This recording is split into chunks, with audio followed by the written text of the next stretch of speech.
Greetings all! Today, we will be examining the relatively uncommon normal-type Pokemon Spinda, the Spot Panda Pokémon. Though they might look quirky to some and have little use in battle, Spinda are fun-loving creatures that can more than prove to be a bit tricky for most opponents to hit.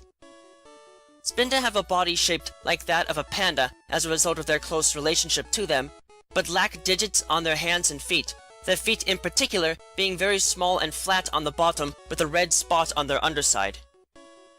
Their bodies have a pale beige color to them, with a red band that covers their lower torso and arms, their small beige tail looking like a small ball of beige flesh and fur that had just been stuck on their backside.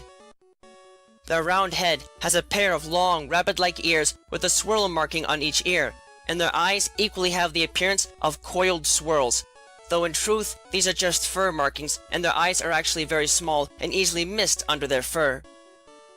They have a small black nose and a cute-looking, toothless mouth, while their head and upper torso are covered in a series of randomly placed red spots, with patterns that are almost completely and utterly unique per individual specimen.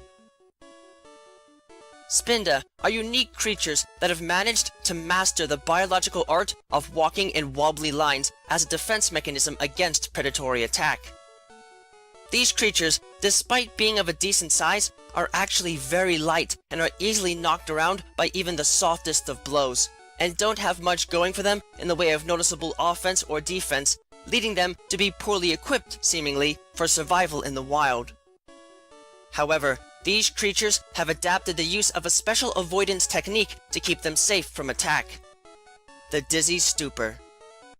In the minds of these creatures, when they walk, they do so in a straight line, and simply that.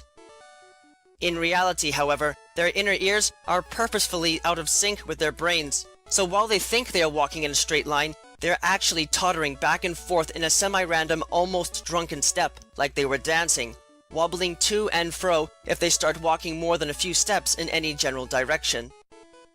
This exists as a defense mechanism to allow these creatures to foul the aim of opponents from afar and even up close to some extent, as their random motion makes them very hard to lock onto, and thus allows them to readily dodge the attacks of opponents with surprising ease. The only downside is that the rest of their body is still not adapted adequately to this movement, and if they walk for too long, they can become sick and nauseous. This translates into their combat abilities as well, as these creatures specialize in learning an abnormal mix of moves designed for the sole purpose of confusing others, including moves like Psybeam, Dizzy Punch, and Teeter Dance. The swirly pattern on their eyes in their fur further makes them a bit difficult to tackle, as it allows them to utilize a hypnosis technique at a fairly young age, overall making them tricky to take on with traditional combat tactics, and in turn harder to take on and fight in the wild than they might initially appear to be. This directly translates into their abilities as well, as when these creatures become confused themselves, their brains trigger a self-righting mechanism that either enhances their mobility and makes them twice as hard to hit in the cases where they possess the Tangled Feet ability, or prevents confusion altogether if they possess the Own Temple ability as a normal ability. In rare cases, they can even go so far as to spread the confusion across the entirety of their nervous system and flip their reactions to stat changes on their head, allowing them to have Contrary as a hidden ability. As far as their stats are concerned though, Spinda are actually quite weak and possess below average stats as a whole for a fully evolved normal type Pokemon, limiting their combat abilities severely as a result. Still, they can pull off some interesting tricks in a fight, and definitely prove to be a bit harder to hit than one might initially imagine.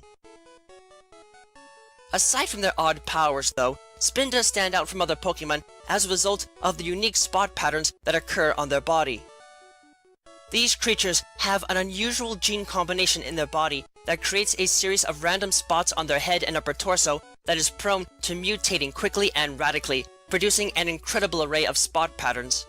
In fact, it is estimated that there are 4,294,934,296 different possible combinations of spot patterns, meaning there is virtually no chance for two Spinda to ever have the exact same spot pattern on their bodies. This doesn't do much to help them survive in the wild, but it has made them sought after by collectors looking to own as many different variations as possible, with their current record situated at well over 3 billion, though this record has been accumulated over many generations in one family, and not all specimens are still alive. Still, this unique quirk does help to give these creatures an added sense of charm, and is definitely an entertaining diversion for those looking to humanely have fun with these little pandas when they're not busy using their confusion-inflicting powers to keep others from getting too close to them. While they might not be the best at fighting despite their unique mix of moves and powers, Spinda are adorable beasts that can definitely brighten the day of anyone in a bad mood with their shaky, tottering steps. You might have to go out of your way to find them in the few places in the world where they live, but where you do find them, they will be there in abundance, waiting for someone to just pick one up and go home with them.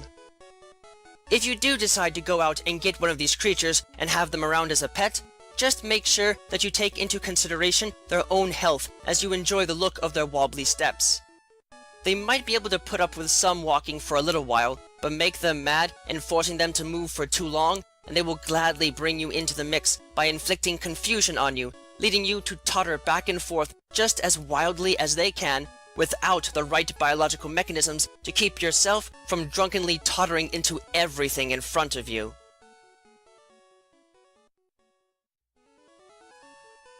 Thank you all for watching this video. It is always an honor to be able to speak with you all on the subject of Pokemon in a way that brings me great joy and happiness in my work.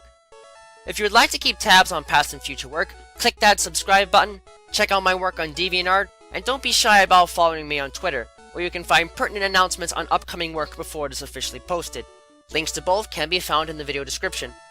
If you would like to support my work and help Miguel and I continue to produce more content for you and improve upon our presentation, please visit us at my Patreon page, which you can also find a link to in the video description. Yep, no. With that, I thank you for watching and I wish you well.